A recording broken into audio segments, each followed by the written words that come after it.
Aí, garotão, já bebeu sua aguinha, tá relaxado? Vamos lá, mais um pouquinho só, já acabamos. Lembra que uma questãozinha disso sempre cai, hein? Nós já vimos ribossomos, já vimos microtúbulos e microfilamentos e retículo endoplasmático liso e rugoso. Agora, uma organela que está sempre associada ao retículo endoplasmático rugoso, o Golgiossomo, antigo complexo de Golgi. Ele parece uma pilha de disco de pizza, está sempre perto do núcleo. Função fundamental do Golgi, secreção.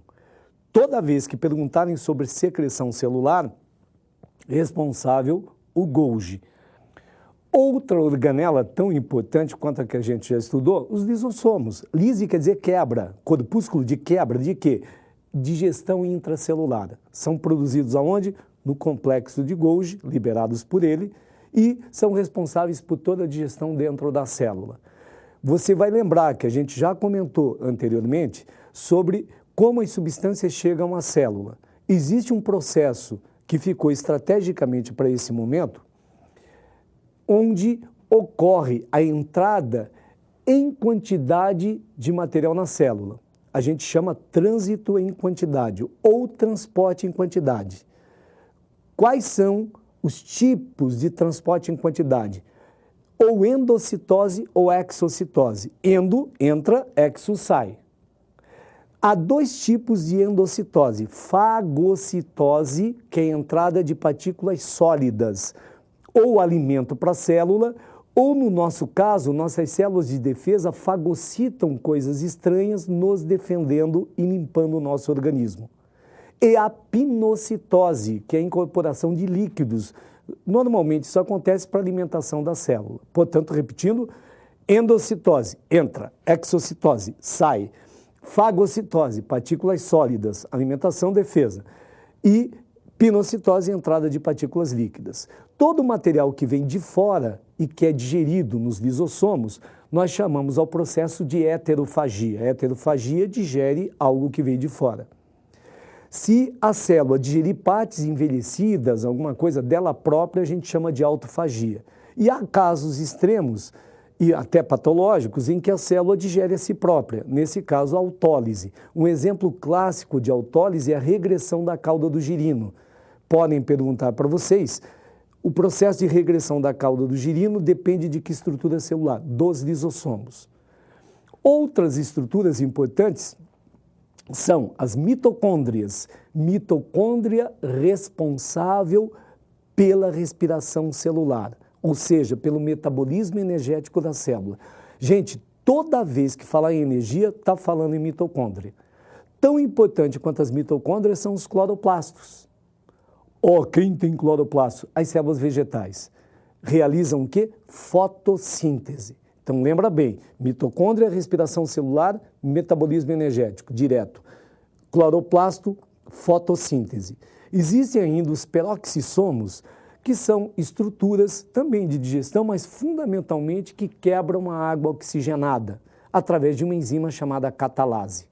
Você lembra que quando você feria, que era pequeno, a mãe lavava com água oxigenada e saía umas borbulhinhas. O que é aquilo que sai? Oxigênio. Por quê? Porque a catalase quebra a água oxigenada em água e oxigênio. O oxigênio vai embora.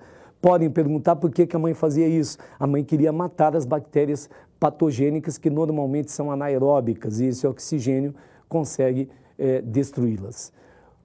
Outro dado interessante, ou outra organela, são os glioxissomos, que alguns autores chamam também de um tipo especial de peroxissomos, típicos lá de células vegetais e que conseguem transformar óleos em carboidratos, onde? Fundamentalmente nas sementes, para ter energia para germinação. Última estrutura, enfim, hein?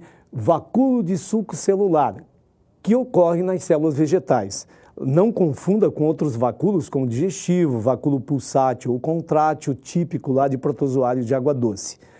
Para que serve o vacúolo de suco celular? Ele consegue conter uma série de íons e gerar, lembra que a gente estudou, a osmose. Ele é o responsável pelo fluxo osmótico, pela pressão osmótica que faz entrar água na célula vegetal. Uma coisa importante, hein?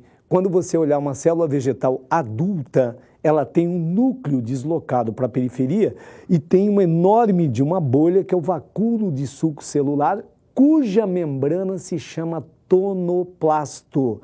Aqui no Paraná pergunta muito como chama a membrana do vacúolo de suco celular. Tonoplasto, onde tem célula vegetal, responsável pelo quê? Osmose.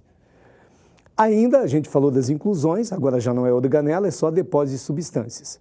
Aí está a demonstração do que é o citoplasma e o que ele tem.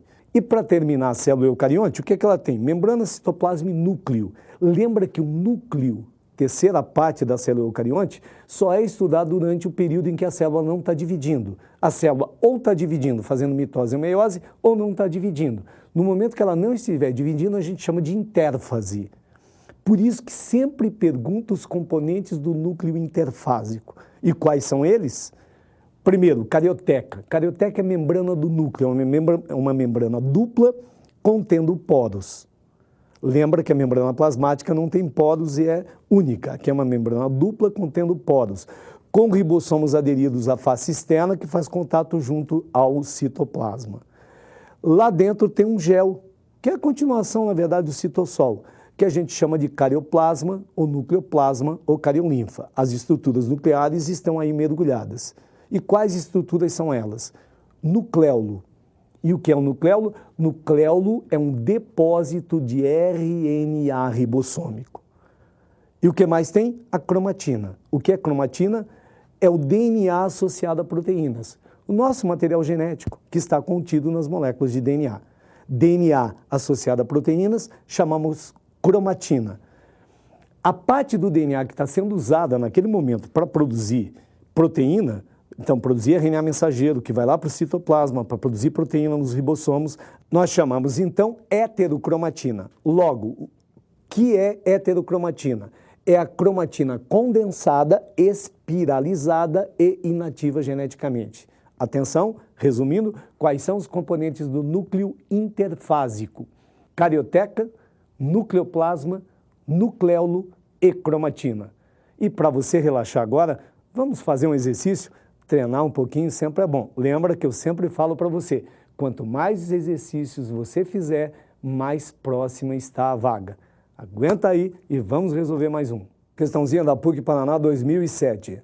Mergulhadas no citoplasma celular, encontram-se estruturas com formas e funções definidas, denominadas organelas citoplasmáticas, indispensáveis ao funcionamento do organismo vivo.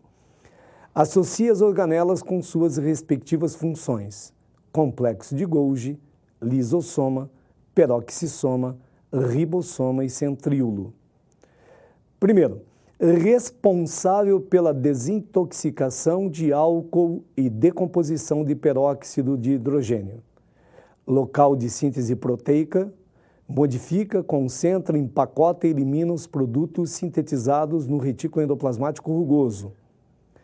Vesícula que contém enzima fortemente hidrolítica formada pelo complexo de Golgi, responsável pela formação de cílios e flagelos. Professor, por onde eu começo?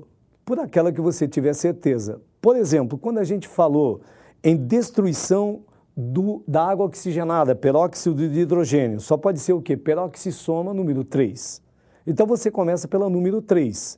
Já eliminou B, C e D. Segundo, local de síntese proteica, todo mundo sabe, é ribossomo. Logo, número 4, mas já estava marcado lá. Modifica, concentra, empacota e elimina os produtos sintetizados no retículo endoplasmático rugoso. Quem é responsável pela secreção? O Golgi. Golgi número 1. Logo, a resposta já está montada, alternativa A.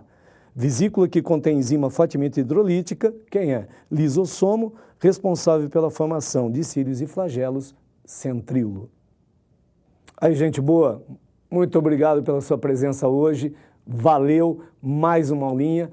Faça bastante exercícios e tenha certeza que a gente vai comemorar junto lá no final do ano, onde quer que você faça o seu vestibular. Gente, boa sorte e até a próxima.